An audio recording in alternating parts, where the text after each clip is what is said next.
In this world, we are obsessed with our physical bodies. We spend countless hours and resources maintaining, enhancing, and sometimes worshipping the physical form.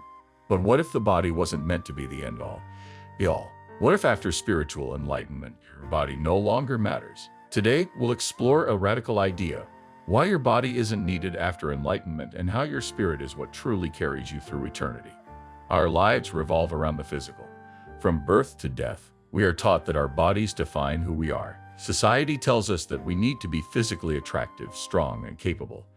Every message we receive, whether it's from family, friends, the media, or even our own minds, revolves around taking care of and improving our physical form. We fear aging, illness, and ultimately death because we are so deeply attached to the idea that we asterisk our bodies. But here's the problem: the more we cling to our physical form, the more we become trapped in a material world that prevents us from reaching true spiritual awakening. Let's be real, most of us live our lives in constant anxiety about the state of our bodies.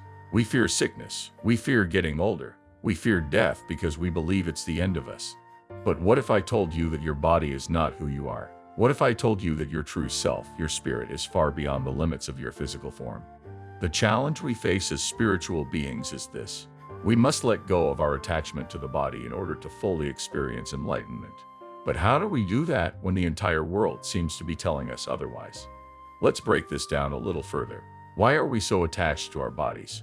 Well, the simple answer is that we've been conditioned to believe that our body is us. From the moment we're born, we are bombarded with messages that reinforce this idea.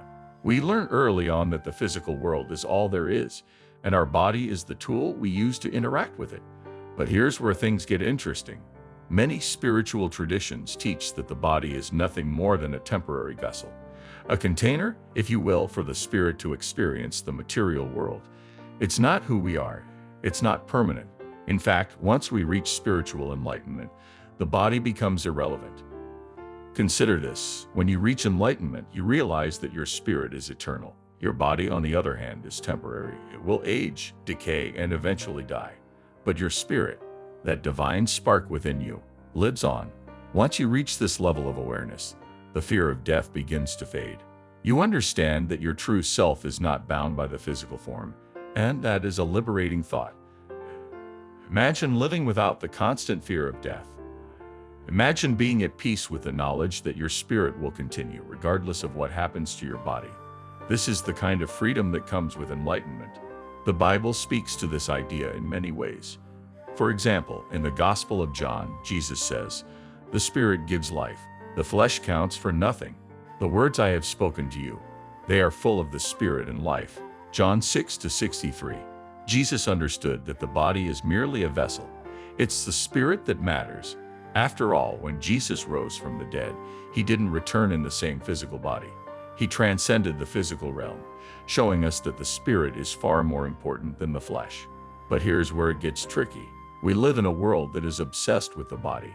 Look around you. Advertising, social media, and even everyday conversations focus on physical appearance, health, and fitness. We've created an entire culture that worships the body as though it were eternal. But the truth is, your body will one day return to the dust, while your spirit will continue to exist. So why do we place so much importance on something that is temporary? The answer lies in the ego. The ego is that part of us that identifies with the material world. It's the voice inside your head that says, "I am my body." The ego is terrified of death because it believes that when the body dies, it too will cease to exist. But once you awaken spiritually, you begin to see through the ego's illusions. You understand that you are not your body. You are not your thoughts. You are not even your mind. You are something far greater, an eternal soul, a spark of the divine, connected to God. Here's another powerful example. Think about the stories of monks, saints, and enlightened beings throughout history. Many of them describe feeling completely detached from their bodies after reaching enlightenment. They no longer identified with their physical form. Instead, they viewed their bodies as temporary tools that they could put down once their spiritual journey was complete. This detachment doesn't mean they ignored their bodies while they were alive. It simply means they understood that their bodies were not the essence of who they were. This brings us to an important point. Detaching from the body doesn't mean neglecting it. Your body still serves a purpose while you're on this earth. It allows you to experience the physical world, to learn, to grow, and to serve others. But the key is to remember that your body is not the end goal. It's a means to an end, not the destination. Once you realize this, you begin to live your life differently. You take care of your body because it's the vehicle for your spirit, but you don't worship it. You don't fear its inevitable decline because you know that your spirit will continue long after your body is gone. Let's dive a little deeper into the idea of ascension. In Christian prophecy, there is often talk of the chosen ones being transformed in the end times.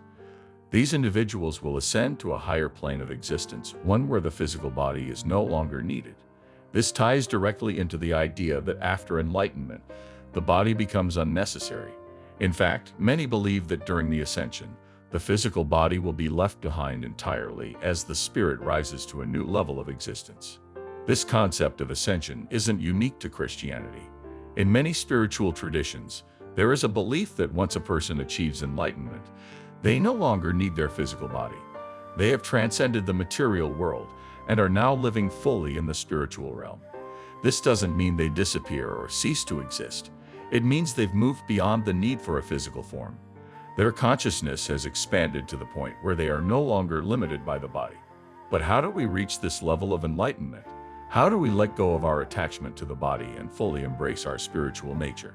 The first step is to recognize that you are not your body. This might sound simple, but it's actually one of the most challenging things we can do. We've been conditioned for so long to believe that our body is who we are, that letting go of this idea can feel almost impossible. But once you begin to question this belief, you open the door to a whole new level of spiritual awareness. One practice that can help with this is meditation. When you meditate, you begin to observe your thoughts, your emotions, and your physical sensations without becoming attached to them. You start to see that these things are not who you are. They are temporary experiences that come and go while the true essence of who you are remains unchanged. Over time, this practice can help you detach from your body and begin to identify more with your spirit. Another practice that can help is prayer. In prayer, you connect with the divine and remind yourself of your true nature. You ask for guidance, for strength, and for the ability to see beyond the material world. Through prayer, you can cultivate a deeper relationship with God and begin to understand that your body is just one part of your journey, not the final destination. It's also important to surround yourself with teachings that reinforce this truth. Read spiritual texts, listen to teachers, and spend time with others who are on a similar path. The more you immerse yourself in this wisdom, the easier it becomes to let go of your attachment to the physical and embrace your spiritual nature. The moment of true enlightenment is when you finally understand this. Your body is not needed after enlightenment because it was never who you were to begin with. You realize that your spirit, the eternal part of you, is what truly matters. Your body has served its purpose, and now you are free. Free from the fear of death, free from the limitations of the material world, free to live fully in the knowledge that you are an eternal being, connected to God and destined for something far greater than this physical existence. This realization is life-changing. Imagine living without the constant fear of sickness, aging, or death. Imagine knowing deep in your soul that your spirit will continue long after your body has returned to the earth. This is the freedom that comes with enlightenment. It's a freedom that allows you to live fully, without fear, without attachment, and with a deep sense of peace and purpose. In the end, your body is a gift, but it's not the ultimate destination. After enlightenment, you no longer need it. Your spirit, the true essence of who you are, will continue long after your body has served its purpose. The challenge is learning to let go of your attachment to the physical and embracing the eternal nature of your spirit.